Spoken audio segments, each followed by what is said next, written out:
सगळे म्हणायला लागलात की आता आपण पपई करू 200 एकरवर पपई वगैरे करू. अजून तुमच्या भागामध्ये व्हायरस पसरलेला नाही. आता जस्ट सुरुवात आहे, हे दुसरा वर्ष आहे तुमचा इथं. अजून तुमच्या भागामध्ये मिनिमम 3 वर्ष पपई चालू शकते आणि 3 वर्षानंतर तुम्हीच अशा परिस्थितीमध्ये येता की आता आपल्याला पपई बंद करणे. आणि एखाद्या भागामध्ये व्हायरस जर बिल्टअप झाला की तो फक्त आणि फक्त बंद करून पुन्हा काही दिवसानंतर चालू करणे हा एकमेव उपाय असतो. कुठले दुसरे उपाय चालत आमच्या गावात 2 वर्ष झालं बंदच आहे. त्या वर्षीला तर ही एक बाब आपण लक्षात घ्यावी. आणि एक 2-3 वर्ष तुम्ही या भागामध्ये घेऊ शकता अजून पपई. आता पपई घेताना काय काळजी घेतली पाहिजे?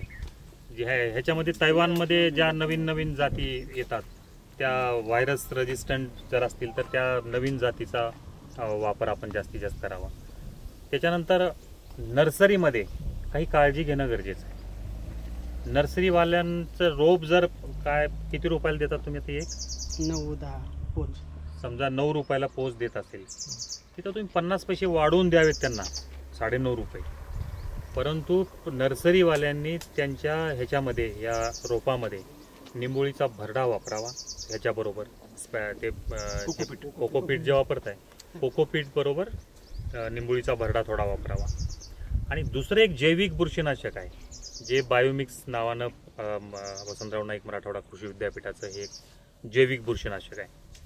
हे जर आपण नर्सरीमध्येच सुरुवातीला जे काही 25-30 दिवस नर्सरीमध्ये ही पीक राहतं त्यावेळेस 15 दिवसाच्या अंतराने 2 स्प्रे आणि एकदा ड्रेंचिंग, म्हणजे ह्याला जो खर्च लागतो किंवा तुम्ही जर बुकिंग करत असाल त्या ठिकाणी जाऊन तर तुमच्या बुकिंगच्या ठिकाणी तुम्ही हे करू शकताय. तर हे सुरुवातीलाच जर झाड सशक्त राहिलं आणि निरोगी राहिलं तर हा व्हायरस फक्त एक्सटेंड होतो. म्हणजे ज्या वेळेस यायला पाहिजे तो एक 4 महिन्यांनी 5 महिन्यांनी किंवा 6 महिन्यांनी पुढे येतो. तोपर्यंत आपलं पीक आपल्याला घेऊन जाता येतं. आता ही उपाययोजना केल्यानंतर शेतामध्ये काय करायचे? शेतामध्ये तुम्ही जेवढ्या काही फवारण्या करताय म्हणजे अगदी पहिल्या दिवसापासून शेवटच्या दिवसापर्यंत प्रत्येक फवारणीला घरी तयार केलेलं निंबोळी अर्काची मिक्सिंग पाहिजे. त्याच्यामध्ये मार्केटमधलं निंबोळी अर्क नाही. मग कसं तयार करायचं? इथं लातूरला बुलबुलींची एक फॅक्टरी आहे. तो काय करतो, सगळ्या वाळलेल्या निंबोळ्या गोळा करतो फक्त भरडा करून विकतो 25 किलोची पॅक. तिथून आपण तो पॅक घेऊन येऊ शकतो 25 किलो 50 किलोचा.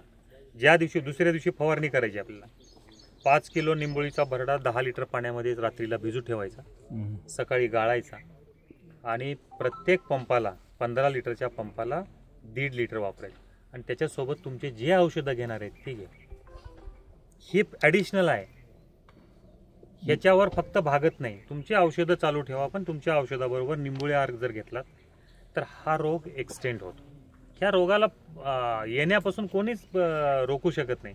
फक्त त्याला उशिरात उशिरा कसा येईल या दृष्टीने जर प्रयत्न केला तर निंबोळीचा फवारणी जर केली ह्याच्या पानामध्ये कडवटपणा तयार होतो.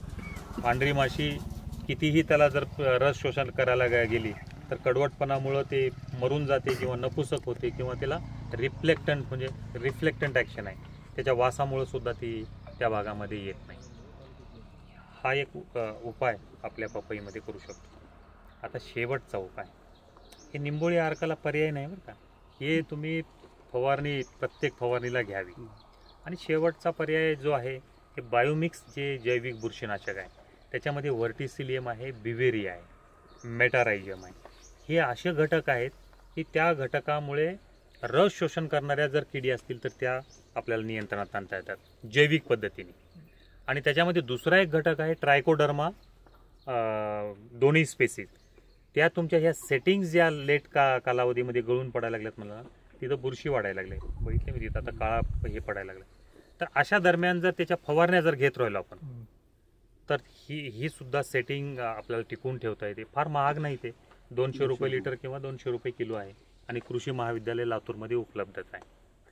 ज्यावेळेस तुम्हाला केमिकल उपाययोजना एखाद्या पिकामध्ये विशेषतः व्हायरसमध्ये जर ज्यावेळेस कामी पडत नाहीत त्यावेळेस तुम्हाला फक्त आणि फक्त जैविक उपाययोजनाच त्या ठिकाणी कामी येतात. आणि जो शेतकरी जैविक उपाययोजनेला जास्त भर देईल तो पपईमध्ये व्हायरस रोग शेवटच्या टप्प्यामध्ये आणण्यास त्याला मदत होते. नाहीतर अगदी सुरुवातीच्या टप्प्यामध्ये पपई लागण्याच्या अगोदरपासून व्हायरस चालतो. एखादी झाड जर फारच व्हायरस अफेक्टेड आहे, फारच त्याचे हे आता मला दाखवलं बघ ते दुसरं कुठे गेलं ते गोळा झालेला, तसं झालेलं जर झाड असेल ना एखादी, तर मोह टाळा आणि ते उपटून टाकून गाडून टाका. टाकून बी देऊ नका, उपटून टाकून त्याला गाडून टाका. हे अशा प्रकारे जर होत असेल कुठल्या एखाद्या झाडावर, म्हणजे हे सोर्स आहे आणि हा सोर्स जेवढे दिवस तुमच्या शेतामध्ये ठेवाल तेवढं तुमचं नुकसान जास्त करून घेणार आहे. ह्याला 4 पपया लागतात, मिळत तर काहीच नाही. पपया सुद्धा वेड्या वाकड्या होऊन जातात. हे झाडं असे काढून टाका. तिथं तुम्हाला दुसरं काय लावता येईल काय हे करा, परंतु अशी झाडं ठेवू नका. हे अशा जर 4-5 उपाययोजना जर केलात, व्हायरस एक्सटेंड होऊ शकतो आणि अजून 2-3 वर्ष तुम्ही पपई घेऊ शकता. 5 वर्ष झाले तुम्ही नियंत्रणात येणं गेला असं वाटलं की पपई सगळ्यांनी बंद करायची काही दिवस निवांत, आणि मग नंतर 2-4 वर्षानंतर